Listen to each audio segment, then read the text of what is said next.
मी रमेश महाराज फापाळे. मी सदैव आपल्यासोबत रमेश महाराज या यूट्यूब चॅनेलमध्ये आपल्या सर्वांचं मनापासून सहर्ष स्वागत करतो. मित्रांनो, आज सांगायचा विषय म्हणजे यशो मंदिरचं मतदान कसं करायचं. उद्या दिनांक 6 एप्रिल रोजी यशो मंदिर पतसंस्थेचं 2025 ते 2030 या कालावधीमध्ये होणाऱ्या इलेक्शन उद्या महाराष्ट्रामध्ये होणार आहे. तर त्या निमित्ताने खास माहिती मी तुमच्यासाठी या ठिकाणी देणार आहे. तर विशेष करून सांगायचं म्हणजे आत्तापर्यंत आपण इलेक्शन पाहिले, त्या इलेक्शनला आपण फक्त एक मत देत असतो, पण ह्या इलेक्शनला, यशो मंदिरच्या इलेक्शनला तसं नाही.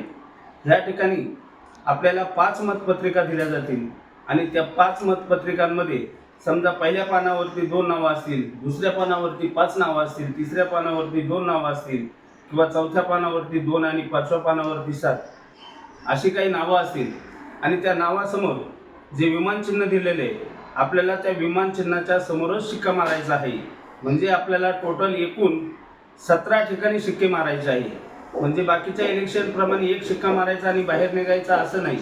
तर या ठिकाणी आपल्याला प्रत्येक पानावरती ज्या ठिकाणी विमान दिसेल त्या ठिकाणी आपल्याला तो शिक्का मारायचा आहे आणि अशा प्रकारे आपल्याला 17 ठिकाणी शिक्के मारून विमानाला प्रचंड बहुमताने विजय करायचा आहे.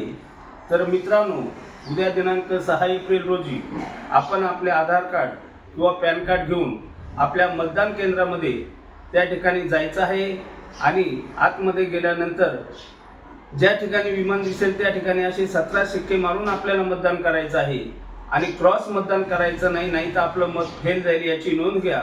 म्हणून विनंती करतो, कुणीही क्रॉस मतदान करू नका आणि विमानासमोर शिक्का मारून 17 ठिकाणी शिक्के मारून विमानाला जनसेवा पॅनल, हे जी हुलवळे साहेबांचा जो पॅनल आहे जनसेवा पॅनल, या जनसेवा पॅनलला प्रचंड बहुमताने विजय करा असं मी जनसेवा पॅनलच्या वतीनं आणि यशो मंदिर परिवाराच्या वतीनं मी रमेश महाराज फापाळे आपणा सर्वांना विनंती करीत आहे. तरी उद्या सकाळी 8 वाजल्यापासून संध्याकाळी 5 वाजेपर्यंत बहुसंख्येने बहुमताने उपस्थित राहून त्या ठिकाणी आपण मतदान करायचं आहे. परत एकदा लक्षात ठेवा, 5 पुरवणे असतील, 5 पुरवण्यांवरती आपल्याला ज्या ठिकाणी विमान दिसेल त्या विमानावरती शिक्का मारायचा आहे आणि बाहेर निघताना परत एकदा शिक्के मोजा. आपण 17 शिक्के मारले का याची खात्री करा, मगच बाहेर निघा. आपण हा व्हिडिओ यशो मंदिरच्या प्रत्येक सभासदापर्यंत, आपल्याकडे जेवढे ग्रुप असतील, जेवढे आपले नातेवाईक असतील, या सर्वांना तुम्ही कळवा आणि हे मतदान कसं करायचं हा पुरावा त्यांना हा व्हिडिओद्वारे तुम्ही द्या अशी विनंती करतो. रामकृष्ण हरी.